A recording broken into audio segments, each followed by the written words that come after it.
Okay. Ticket scholarship number 2. Ticket number 001 4215.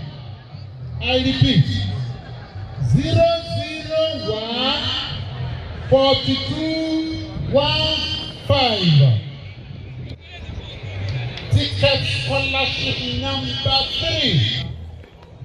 001 5117.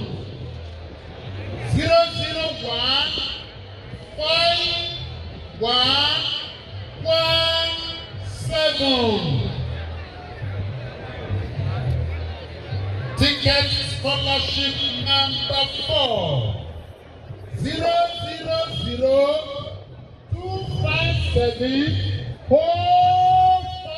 0025745.